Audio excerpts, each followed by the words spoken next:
Now, this actually low key happens every single month. So if you or anyone you know has a student loan and is not paid, okay, this is going to be treated like any other installment loan through the algorithm, okay?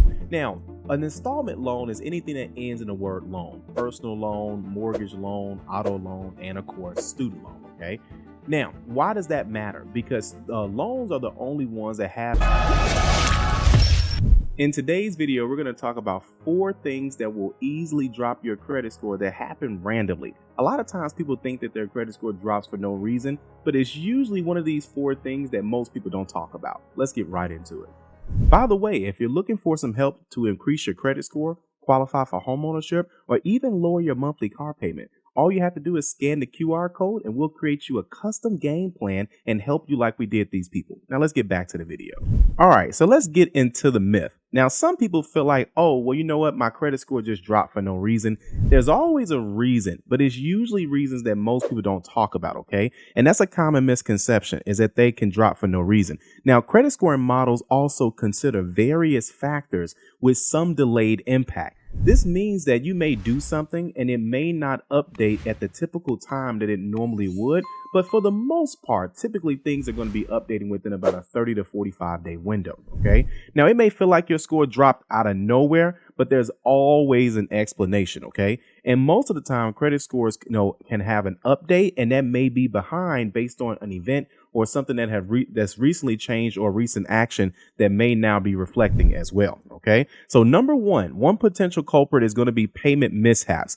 This is kind of common, but what people don't understand is that sometimes if you're almost late, sometimes those companies will report that to the credit bureau. So let's say, for example, you are past due on something, okay? Now, past due does not necessarily mean 30 days late.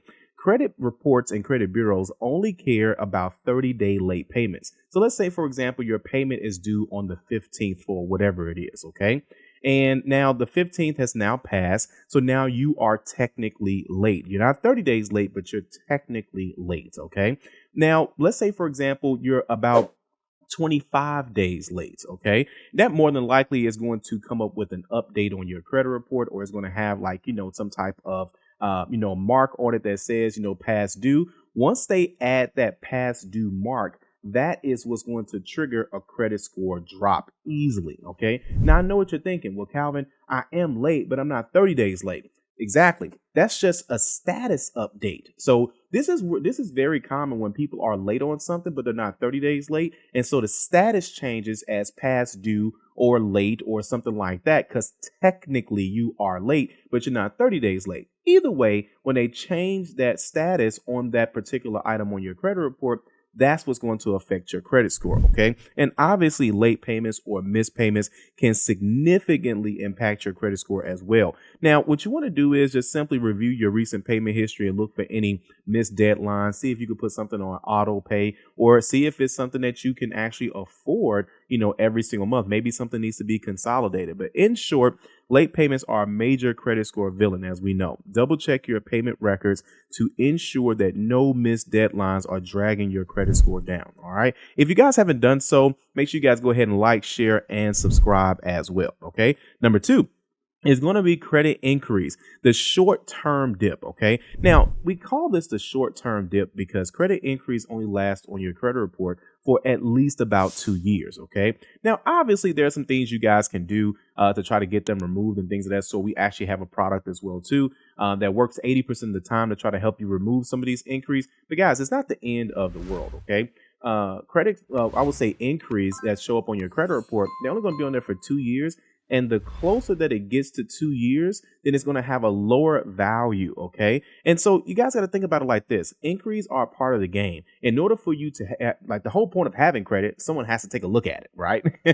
Real quick, if you haven't done so already, be sure to download our free ebook. You can actually scan this QR code, or you can click the link in the description below. Now back to the video. So that's the whole point. But anyway, anytime you apply for obviously anything that's new credit, loans, credit cards, an apartment, that's going to trigger an inquiry, okay? Inquiries can cause a temporary score decrease. This usually lasts about a month or so. It's not that big of a deal. But you can also apply for new lines of credit, which leads to increase on your credit report, as I just mentioned, which can cause a slight temporary score dip. This impact is usually short lived. When we say short lived, no more than about 2 to 3 months, as long as you have other things that are on your credit. Now, if you're applying for things you got denied and you already don't have any open accounts, then you're not going to see your credit score move as much because there's nothing positive happening every single month. Okay.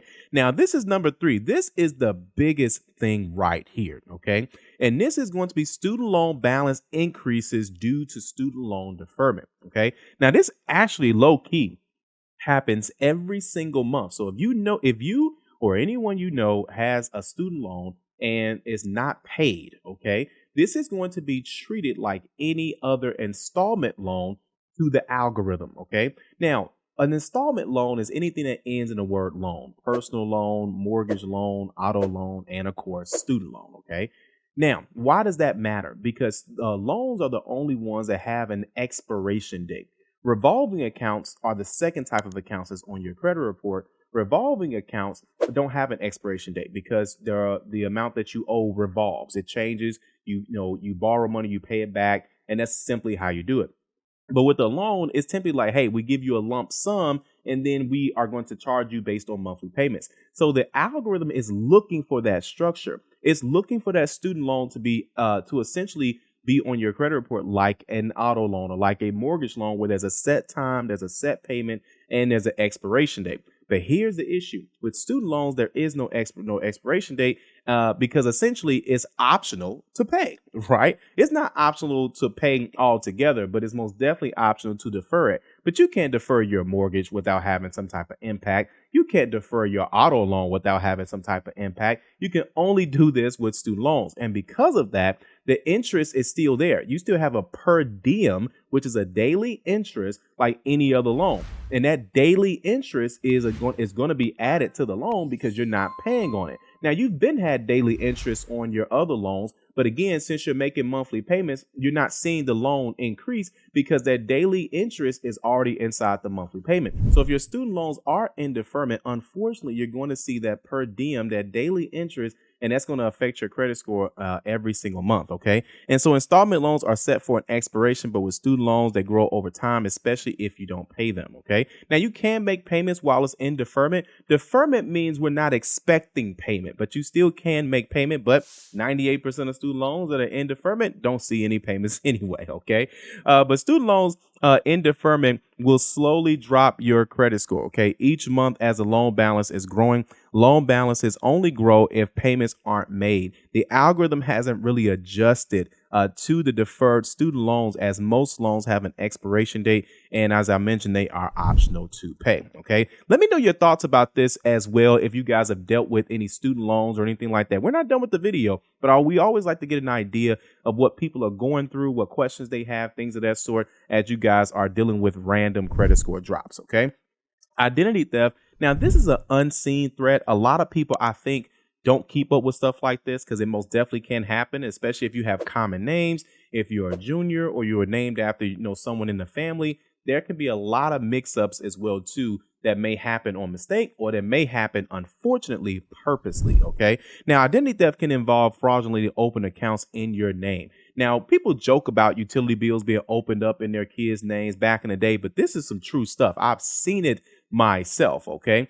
And sometimes, or someone has used your name for something and you didn't know it, or you may have co-signed for something. They normally make payments on time, but then they close that account. So, the auto pay didn't catch the monthly payment, and you may just be on the side of that. You may be an authorized user on a credit card, and they may be late or about to be late. So a lot of these things that your name can crisscross in, even outside of identity theft, is going to play a role as well. Okay.